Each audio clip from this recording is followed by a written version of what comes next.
You are a beautiful human. Today we are hanging out with JoJo. Before we get to that incredible conversation, say hi, beautiful human, to Dan. Hey. Say hi to Ricky. Hey. Technology is amazing. Nothing is going to stop us from hanging out. Today's convo with JoJo is brought to you by Total Wireless, Total Confidence. There's never been a better time to make the move. If you want more info, link in the description. This human being has a brand new album out. Woo woo! Are you ready for it, Dan? Oh, of course I'm ready for it. Good to know. Get it? Man came with jokes today. If you haven't listened to JoJo's brand new album, we're going to put a link in the description for that too. Oh, hi JoJo. Oh, wow. Oh, hey. Oh, you're cooking. I am. I'll go to another place so I don't look like. No, I want to know No. what you're making. I'm trying to make a jerk sauce from scratch. Of course you are, because everybody decides to make a jerk sauce on a Friday. Yo, that's Okay. the level of boredom I've reached. You're feeling. I'm your like, time. you know what I want to do? I want to make a jerk sauce from scratch. Let me see if I can find an authentic recipe from a Jamaican lady. And question for you, like, what does the jerk sauce go on? Like, are you gonna put it on chicken? I'm gonna put it on vegan meatballs. I'm gonna put it on Beyond and like make a vegan meatball. I mean a jerk meatball. Oh yes, oh yes. I'm you're a veggie person, right? You're plant only. I'm pretty much plant-based. I'm not perfect by any means at it, but you know, because I'll still occasionally have a drunken chicken wing. Like I'm not above it. I've been a meatless bro. Dan's a meatless bro. Ricky Sanchez is the opposite of a meatless person. I love meat. I mean, meat is love delicious. I feel you. They should give me a friggin' endorsement how much I love Beyond Meat products, but like I could make you something that you would be like, okay, I can do this fake meat stuff for real. It's good. Science. My is Diti really would an be amazing so thing. sad if I did that. Who would be sad? My Diti would be so upset with me. Meatless Meat is the such a big future. part of our culture. Like No, Hispanic I understand. culture. I hear you. I hear you. I totally get Look that. at that onion. I'm really worried that you're gonna cut yourself. Could you imagine? I have to, like, this is how it ends for me on a Skype with you guys. No. I bleed out. This can't be the end. Not enough. We've come too far. What level of cook are you? New cook, but I'm just passionate, you know? So I just be trying stuff. So are I you just so dive passionate that like if your recipe fails, will you still eat it? Yeah, but I haven't failed that hard. I actually, on IGTV, I've been putting out some of my recipes. Whatever. I'm just, you know, we're all just trying to survive. I love it. You also obviously have a brand new album out. Like, they're good to know. Woo! It's a lot sexier than what I'm doing over here. Hell yes! Good to know. Finally out, yeah. Okay, so how long have you been sitting on this album? Not that long. I wrapped it up the beginning of this year. I think that the last thing that I did was Comeback with my boy Tory Lanez. So we just added some heat to the recipe. The album starts with Comeback, but do you see an evolution or hear an evolution in your sound and your lyrics between that record and the last record you did for this album, which was what? Comeback was the last record I did. That was for the last record. So which was the first? The first that I did for the album was Think About You. Those songs are about the same person. Like this album is a lot about processing shame, desire, I don't know, all types of feelings. And Comeback is kind of like fantasizing about what the intensity of that moment would be if the person who I messed up with and wrote Think About You about if we were to have sex again. So that's what it's about. It's kind of in a fantasy world. What happens during the making of this album that leads you to Comeback? Because like there has to be some sort of personal and emotional journey before you arrive at, you know, even the thought of hooking up with somebody again and what life would be like after that. Well, I'm really good at recycling relationships. So I figure if we've had great sex once, why don't we just go back and do it again? So that's kind of what the song is about. But I learned a lot about myself through the making of this album because I had to, like, I've always been kind of in and out of a relationship since I started dating, since I was 14. It's been like 2 years here, 2 years there, 3 years here, on and off for 5 years, blah, blah, blah type thing.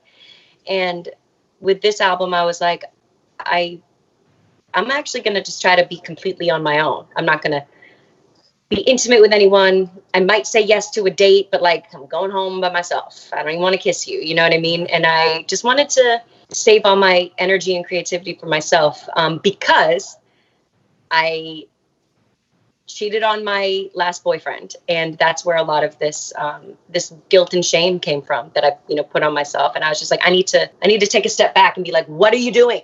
What are you doing, and why? You taking that step back and having this realization, a come to Jesus moment within your own life, does that lead you to this new album? Yes. Is it written about the person you cheated on, or you? Yeah. It's not the whole. That's not what the whole album is about. It's much more about processing different feelings, because he completely cut me off. He was like, "Ooh, nope, don't want to deal with that," So it changed my life. It was like one of those catastrophic life events where you're like, "Oh, okay, I'll never be the same after this," Because which I'm thankful. you question yourself and you learn about yourself and you try to fix things, right? Because clearly he did I it had for a something to reason. fix. Yeah. Yeah.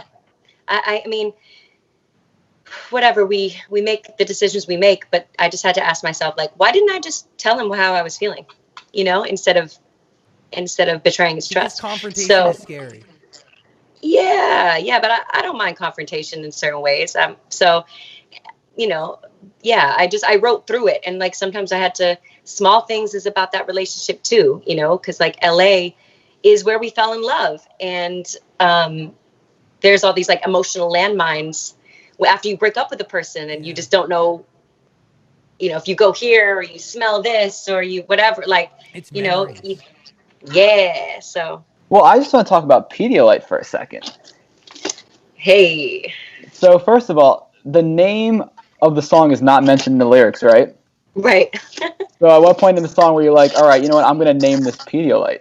Well, because it's about a hangover.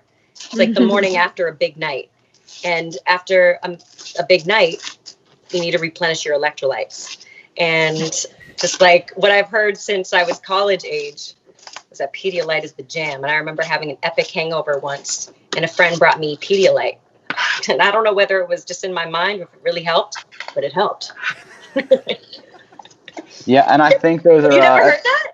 No, absolutely. And I think Pedialyte's a story that a lot of people can relate to, waking up the I'm next never morning going to saying, drink again. never drinking again. And then, a couple hours later, you're back out at the bar. Damn, a couple hours later, that's all it takes you. Well, back in college, I guess hangovers last like 48 hours now, but... I know, right? I know, it's a different game. But exactly, it's kind of... Pedialyte was kind of early in the album in the way we sequenced it, because everything after that was a little bit more reflective than like the intro and So Bad and stuff like that. The come down after the hangover of like... So at what point in the making of the song do you realize Pedialyte's the perfect name? Well, we were gonna call it the Hangover Anthem, and I'm like, I don't like that. So I was like, let's just call it. So I always love when people like friggin' Drake does it all the time, right? With his songs where it's the title is not at all in the song. Marvin's Room, for example, or with someone where he's like, Kiki, do you love me? Well, maybe he said anyway. People do it all the time. I was like, I want a song where the title is not in it, so I just did it. Simple as that. By the way, that's going to be a great streamer. Mark my words, friend. People are going to stand out and they're going to tap Stream on me. Stream. Amen. You know what the thing is? I've been watching a bunch of your Instagram lives, and you can just, burst into a song no matter what it is, and it always sounds incredible. Oh, thanks. Like the other day, I think you were singing some Disney songs or something, and I was like, wow, look, she just starts singing all the time. Well, singers should be able to sing, right? Well, they should. They can't always. How do you feel about the ones that can't sing as well at all times? I actually like a lot of different types of artists, you know what I mean? But I consider myself a singer. So no tea, no shade. There's room for all different types of stuff out there.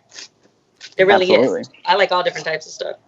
Different types of art. Your album feels like all different types of stuff too. A delicious assortment, if you will, of different things that come together nicely. But thanks. I mean, I think I wanted the foundation of it to be like hard ass beats that I could play in my car and bump and play getting ready with friends, and I could send to my guy friends and they wouldn't feel embarrassed to bump it because the stuff's so hard, you know what I mean? Mm-hmm. And but you can still hear different things that I'm influenced by, whether it's just acoustic instruments or more R&B 90s melodies like Lonely Hearts. And yes, I loved the 90s feel. Oh, thanks. And then all the way to like Proud, which is a little bit more experimental, where we took out the piano, that the chords that were there, and had Thundercat play the bass chords instead of piano. So it's cool, just having fun. What leads to fun and experimental? Because clearly there has to be a change, right? Not just in creative, but also like in, I guess, freedom and in confidence. Yeah, I've just continued to grow as a person, and then I can't really separate like my growth as a person from my growth as a singer-songwriter. So like that, yeah. So it would be weird if I tried to like emulate a sound from years ago or whatever. You know, I'm just doing what feels right in the moment. So that's what I'll probably continue to do. Hey, beautiful human, today's conversation is made possible by Arizona State University. If you are thinking about going back to school, you should ask yourself the following questions. Do you need the flexibility to take classes on your schedule? Do you want to earn a quality degree from a world-renowned university? Do you have college credits that you need transferred? If you answered yes to any of those questions, Arizona State University really could be the school for you. Arizona State University currently offers 200 highly ranked degree programs, 100% online, so you're going to take the same classes that you would on campus from the comfort of your own home. Like, you know, home, it's where we do everything now. But you can also take these classes totally on your schedule whenever you want. Plus, ASU Online accepts most transfer credits. If you want to learn more, text Zach, that's me, to 35517. That is ZACH to 35517. Learn for yourself why the Wall Street Journal ranks ASU 5th in the nation for producing the best qualified graduates, and why 87% of ASU grads are recruited for real gigs within 90 days of graduation. Learn to grow, learn to succeed, and learn to thrive at Arizona State University. If you want to learn more about ASU online degree programs, just text Zach to 35517. I'm going to shut up now. Do you hear a different JoJo at a different stage in her life between the 2018 album you put out, right? Or even the high road, right? Anything 2018, pre-2020. Is there a difference between you as a person in the 2 years? Yeah, I worry a lot less. I judge myself less harshly. I'm still like, I still hold myself to a very high standard, but I don't beat myself up. I think that having fun is a really important component of making music, because we're not performing brain surgery and we're not saving people from coronavirus. You know what I'm saying? So like, if we're not having fun, what are we doing? So, and I don't know, I feel less afraid. My last album was 2016 with Mad Love. And then in the end of 2018, I re-released my remastered versions of the first two albums because they weren't available on streaming. And I feel more confident. That confidence leads to being secure and willing to explore and do new things that might sound untraditional, right? But could be creatively different. And that could be the secret sauce, essentially, right? Like something that you might have been too afraid to try before because it didn't necessarily fit the formula could today be what makes it stand out. I don't think that formulas work as much today. I think that everything that's like really had a big impact has shocked the hell out of me. I'm not talking about my own music. I'm saying like everything else. Did you know that Roddy Ricch's The Box was going to be #1 for as long as it would? Because I could have never called that. You know what I'm saying? Yeah. You have to do what feels right to you, period. That's our responsibility as artists. If you're not doing that, then you're doing it for some weird. But did you do that with Mad Love and Apologies? And no, I wasn't. Yeah, I was. I felt a little bit more boxed, put in a box. Not, but I take responsibility for that. If I was backed into any corner, I could have said no, but I didn't have the strength. I didn't have the because it was safe, confidence. Right? You maybe saw it as safe, or I don't know. I didn't see that I had another option. So when you don't believe you have another option, you make decisions based on that. You know? Yeah, I totally. How do you get to this point in your life with the confidence? Because I know it's something a lot of people struggle with is, lack of self-confidence. And so do I. It's not like every day I'm like, woo, I'm that bitch by any means. But I do things every day that confirm to me that I am that bitch. You know what I'm saying? Even if it's just one thing, even if it's just like checking off my list of like, okay, you took, because in quarantine it's also hard to like feel a sense of accomplishment. So I have to like be like, okay, I took my dog out, check. I did my meditation, check. I did my journaling. I'm doing my interviews. I'm, working out. I'm practicing piano. I'm trying a new recipe. I'm making food for my mom because she's staying with me. Like, I can provide for myself and those who I love. You know what I'm saying? And I think that's my measuring stick is different than it was when I was 19 versus 29. Like, I'm so glad that I'm on the other end of my 20s versus my early 20s, because wow, that was such an uncomfortable time. And I would just tell anybody who's in their 20s right now just to hold on, because I think it just gets better at the end. Like, I hear 30 is bomb. So I'm pretty optimistic, and really excited and ready for the future in my next decade. 30, it's bomb. Wait, are you 30? Oh, no. I'm 26, but Dan is about to be 30. I'm 29, and I'm 29, and I keep telling people I'm 30. Like, I like getting older. It's exciting. Do you feel what I'm saying though about like, I can't say that, like, tips for self-confidence, I don't know, hold on, you know what I'm saying? Keep going. I do think it's getting older, because stop. as you get older, you learn who you are and what you want, and you just become happier. Like, when I was young 20s, I was out partying and drinking and, all that stuff. And now I don't go out. I don't party. I'm the healthiest I've ever been. And I feel great. You can be more easily swayed when you don't know what it is that is important to you. And you know what I'm saying? And exactly. That only comes with time. You only realize priorities and all that with wisdom and age and life. Yeah, and if someone reaches that at 21, good fucking job. It took me till about now. Age is amazing. Years and experience. That's what builds up life and understanding and the way you tackle it. I did cut you off though, but I have a question. Oh, I wanted to know, like, what song should we listen to from Good to Know to best understand who JoJo is today? Like, where you're at right now. Does that song exist on this album? Maybe subject matter wise, and just like, because it's just me and piano and strings. Maybe Don't Talk Me Down. And by the way, like, kind of connected to what we're all talking about now. Like, but it's like at the end of the song, I'm like, don't talk me down, blah, blah, blah, blah, blah, because I might take you back. So at the end of the day, it's not like I've arrived at this place and I'm like, strong as steel. It's like, I'm still, I don't know. I still be not. And think about you. You say, your friends keep telling you to F someone new. Yeah. Is that advice they gave you, and do you actually think that's good advice? No, I don't think that's good advice. Basically, my friends were telling me, stop beating yourself up. And have you heard the saying, to get over someone, you need to get under someone. Get under someone else. Yeah.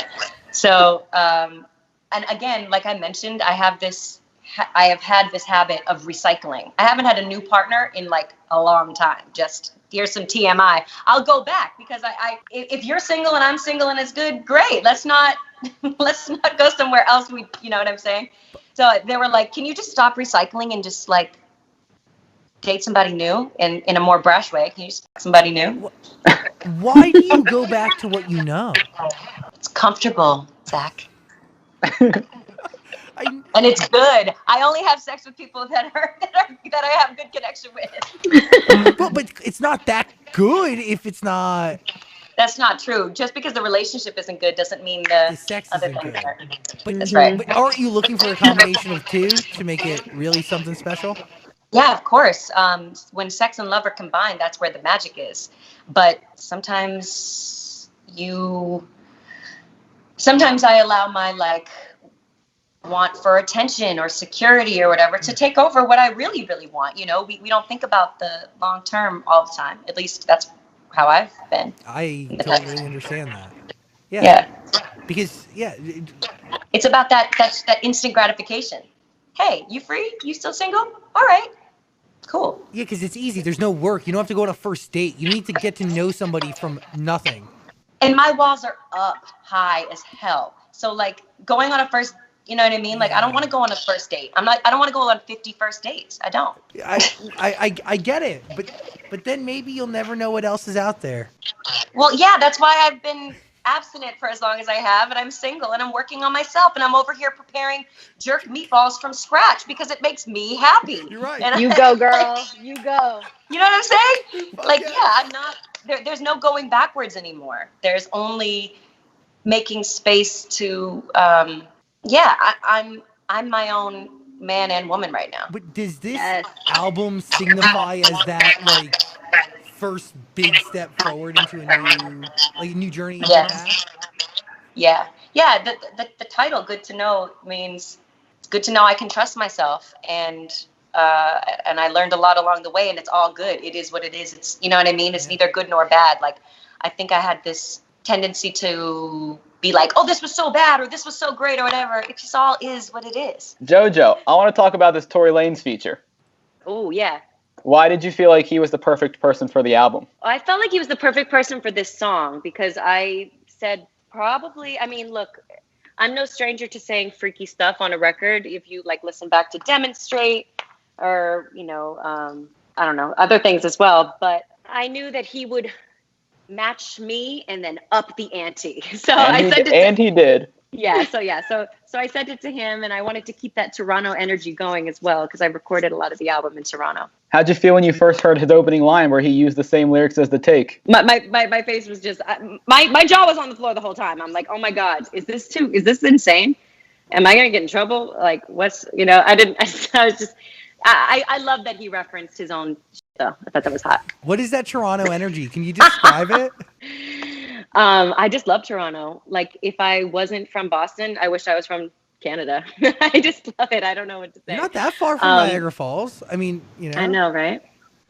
Well, the energy there was awesome. There's such a cool music scene and great food. I'm a foodie. We had like bomb Indian and Ethiopian, like we had different food every night while I was recording. I was there with Doc McKinney at House of Balloons where they did the Weeknd's first projects and stuff. So, hopefully I'll get to spend even more time working there. Toronto is an underrated city, and also Ethiopian, an underrated cuisine. Agreed. Good to know. That is the album. By the way, top to bottom, different than anything else you've put out there. And it is the perfect evolution of who you are as an individual. And it is, I think it would, honesty in lyrics, but the production fucking bops and it moves. And I don't know. Thanks. I'm really into it. Why was Man the right first step? The first public, that was the first single out, right? Or am I wrong there? Mm-hmm. No, you're right. I put out a couple things before that. Like I wanted people to hear Joanna. Okay. And I don't like the term get it out of the way, but I didn't want it to like have that heaviness on this project necessarily. I didn't want it to be like, I put out Joanna first and then I felt Man would be a great introduction to this because it's so sticky. From the moment my girl Lauren sent me the version of it where it was a verse and chorus, we had just recently spoken about what she wrote about when we went out for drinks after another session we did. And then she sent me the song and I'm like, it's just speaking to me exactly where I was. I played it for my girlfriends. We finished the writing of it and I was just like, this feels good. We were going to go with Small Things as the first single. And I'm really glad that we did it. As much as I love that song, we're all locked down in our house right now. I don't think we need songs to feel really sad to, personally. I agree. I'm not going to lie. I dance when I listen to Man. I move. Yeah, it's just one of those, hey, like however you move, you got to express yourself. But you do body rolls. Those are the moves that are familiar from the music video. That was quite a video. Thank you. Yeah, I wanted to move a little bit more. I've always been scared about that because I don't know if you guys, I mean, we're all around the same age. So remember when we were kids and it was like you had to choose between Britney or Christina? It was like, I'm a singer. No, I'm a dancer. So I felt like I had to choose when I was a little girl. And I was like, well, I'm a singer. But now I don't want to choose. I want to do it all. Because you can. Hell yeah. Hell yeah. JoJo, I love you. Thank you for your energy and your time. Final thoughts, Rick Dog, Dan, what are you thinking? I just want to know if there's any meaning behind the album cover. It's very orange, but you got that green. It almost looks like a superhero mask on. Does that mean anything? I didn't even think about that. Like it looking like a superhero mask. Well, my record label, I have an imprint called Clover Music, hence my little clover on my finger. I'm not flipping you off. That's my ring finger. But emerald's like my favorite color, and orange was a color that I was obsessed with during the making of this album because it represents creativity. It represents new beginnings and energy. And it also, if I'm not mistaken, it's connected to the chakra that holds our creativity and our sexuality. And that was something that I was thinking a lot about during the making of this album. I think it looks dope. Thanks. Yeah, I love it. I actually, Mahalo, this incredible graphic designer from Toronto, there's a lot of Toronto on this album. I didn't even realize it. Yeah, we came up with all that together. Yeah. So my question for you is, obviously you've been through a lot of shit when it comes to the music industry and your journey to get to this point. You finally put out this album. The next step would be to go on tour, which obviously has to kind of be put on hold right now. But do you have anything fun to like promote the album in a different way, like in the works right now? Yeah, I mean, I've been doing a lot of performances from my couch, from my bed, from all different, locations in my house. And we just postponed the tour. So I actually waited to announce the postponement until we had the actual rescheduled date. So those are up. And a lot of the dates are already sold out, or people are just realizing that we officially rescheduled it. So I'm anxious, just like everybody else is, to be able to be social and for me, it's not about having a way to promote the music, because now I'm just excited to put it out there. I do want that human connection. I think it's very special when we're able to get together, and yes, it does feel amazing, obviously, to have lyrics that I wrote be sung back to me. But what's most important is that everybody is okay. Obviously, that's redundant. We know that, but so I'm trying to stay creative. I just set up a home studio here, so I'm going to be making more music and wanting to put out another project sooner than later. Hell yeah. Ooh, are you going to put out singles, like random ones, as you're done with them, or are you going to do one full album? Girl, I don't know. Because I'm already ready for like more music. I'm always ready. Well, what's I know, right? Because we just want more, and I'm the same way. I love that artists are just dropping things in non-traditional ways. So I want to do the same thing. My last question was that I watched your documentary, and I just want to know how much more of the JoJo story is there to tell that you haven't told yet? There's actually a lot. There's a lot, and I'm starting to flush it out. And to be honest, when something is your story, you're like, you don't think it's that remarkable. But then when other people tell you how crazy your story is, then you're like, maybe it is crazy, and maybe people wouldn't even believe some of the other stuff. So, there'll be more coming. Okay, we're ready for it. I mean, the documentary was shocking, so I can't even imagine what else you have. They did a good job, and they boiled it down to 25 minutes. It was pretty impressive. Yeah. JoJo, good to know is My the darling. album. It is worth your ear. There's going to be a link in the description below. If you haven't listened yet, please do. I hope to do this in person, and I wanted to ask you about virtual concerts, like legitimate virtual concerts, because those are the future. Yeah, they are. More than just an Instagram acoustic. Like there's going to be a bigger, better way to do that. And so are we going to get out of our house, or like have band and dancers and stuff virtually? I mean, we're all trying to figure it out, right? Yeah. I saw that Dua Lipa did something super dope. Yeah. I haven't seen it yet. I saw like a clip of it, but I want to be down. I want to do it. Good to know. Bring it to life, maybe over the internet. But first, people, listen. Please listen. Link in the description below. Love and appreciate you. Thank you for hanging out. Thank you, guys. Thanks, JoJo. Thank you. Bye. Hey, beautiful human. Thanks for watching our full interview, but I get it. Like, a full interview is a lot. So we got a clips channel. We don't expect you to watch the full thing anymore, so we just gave you the highlights. Please subscribe and notifications and all that stuff. Okay, cool. I love you.